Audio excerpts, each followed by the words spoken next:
Hello there. With just 7 weeks to go to Brexit Day, the leader of the opposition, Jeremy Corbyn, has been forced to tell his party that a second EU referendum has not been ruled out.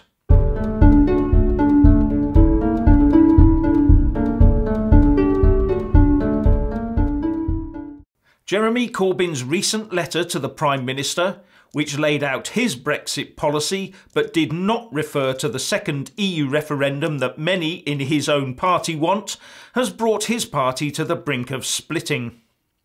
As a result, in the face of a possible party implosion, the Labour leadership has been forced to say that the second EU referendum was still on the table. Corbyn's letter was seen by Labour Party members as an attempt to try and get Tory MPs on his side by effectively working with the Tories to facilitate the Brexit that they did not want, causing threats from many that they would leave the Labour Party. And the Shadow Chancellor, John McDonnell, backed this up today by telling the BBC Radio 4 programme that if a compromise deal acceptable to the House cannot be reached, then a second referendum should be held. That, of course, means an Article 50 extension and all the related upheaval. These politicians are real experts in causing division and uncertainty across the board, aren't they? Moving on, Theresa May spent a couple of days in Northern Ireland, then went to Brussels to be told that whatever she wanted, the answer was no, as well as that Jeremy Corbyn's proposals looked very promising. No wonder her sour face. And she's off now to see the Irish PM Leo Varadkar to not talk about the Irish backstop, because he said he won't discuss it.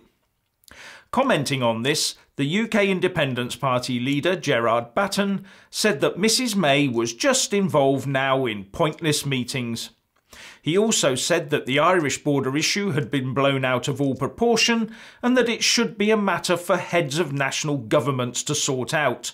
But, he said, sadly, Mr Varadkar is no longer the Irish Prime Minister, but a regional governor of the European Union, and Mrs May doesn't want the UK to leave the EU. And he went on to say that if the Prime Minister wishes to meet the leaders of other nations, she would be better off spending her time building relationships with the United States, Australia, Japan and other countries who have already discussed offering a free trade deal. And in the European Union, the German economy is cooling off, with Deutsche Bank saying that Germany is drifting towards recession and there are major concerns that the EU and Eurozone powerhouse could follow Italy into the economic doldrums. Deutsche Bank said, "The start of the German economy into 2019 has been a major disappointment so far. The development of several key cyclical indicators is telling us that the German economy is drifting towards recession right now." And in France, forget the yellow vests for the moment, the Express reports that many French firms are getting into a bit of a panic now over what they see as the nightmare scenario of a no-deal Brexit that could hit their exports into the UK. As they see it, the EU has dug its heels in and won't budge, so making a no-deal Brexit more likely, with the outcome that French exporters have no idea what tariffs they might face under WTO terms for getting their produce into the UK. Well, if the government does have a plan, as has been suggested, to set all tariffs at zero for a short while, then they needn't worry in the short term. And as things develop, it will certainly settle down. But just to give you an idea of the level of trade here, according to the Express report, a quarter of the wine and beverages Britain imports are French, as are 23% of the potatoes and a fifth of its dairy products. Now, the former head of the UK Civil Service, Lord Bob Kerslake, told the BBC that the government must take the no-deal option off the table or face a disaster. He also said that we should not be preparing for riots in the streets, which he said is what our civil servants are doing at the moment instead of doing the jobs they are paid to do. And when the Radio 4 interviewer John Humphreys suggested that his warnings were a bit of an exaggeration, Lord Kerslake answered that "It's undoubtedly happening, trust me on this." Lord Kerslake has also called for an extension of Article 50 in a new report out today for the People's Vote campaign. And he has been joined by former civil service boss Lord Gus O'Donnell, who says that the Prime Minister's deal does not provide the clarity required and that a second referendum might be needed. And here was me thinking that civil servants liked certainty. There is only one option left that gives certainty, and that is leaving on WTO terms on the 29th of March. How can constantly kicking the can down the road, hoping to somehow engineer a Remain vote in an unwanted second referendum, do anything other than provide eternal uncertainty and bring UK politics into real disrepute? So, what a great state UK politics is in. Not. It looks like the public have a very low regard of both Tory and Labour leaders. In fact, the general opinion is so low that we're now well into negative figures for both of them. According to a recent Ipsos Mori poll for the London Evening Standard, the proportion of the public that is satisfied with Theresa May is a net negative of 25% in February, which is lower than the net minus 22% seen in December.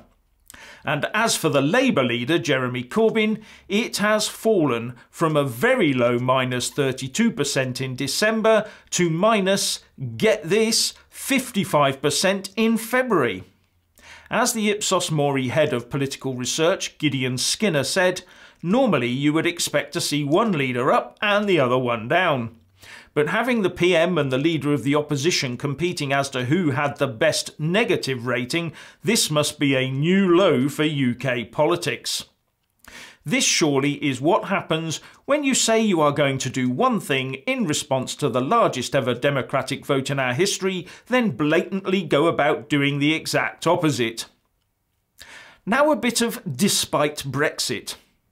Research by London and Partners has shown that in 2018 our capital had attracted more European and non-European tech professionals than any other European major city. Further, according to City AM, at 360,000, London had a third more software techies than its nearest rival, Paris. It also reports that Apple is set to open a new base in Battersea next year for 1,400 staff, while Google's headquarters will hold up to 4,500 workers. And Tim Levine, the chief exec of Augmentum Finch, a city-listed tech fund, said, London is a hotbed of entrepreneurial talent and has developed into the epicentre of tech-based industries in Europe, especially in fintech, and we see no let-up in investment in both early-stage and growth companies. Whatever the short term holds, we are confident that London will maintain its position as Europe's tech centre. All that doom and gloom, eh? So please let us all know what you think by leaving a comment below, and thank you for watching. Please do like and share this video, and also subscribe to my channel. And when subscribing, please do remember to press on the little bell next to the subscribe button. That way you'll get an alert every single time I put up a new video. Thank you very much for watching.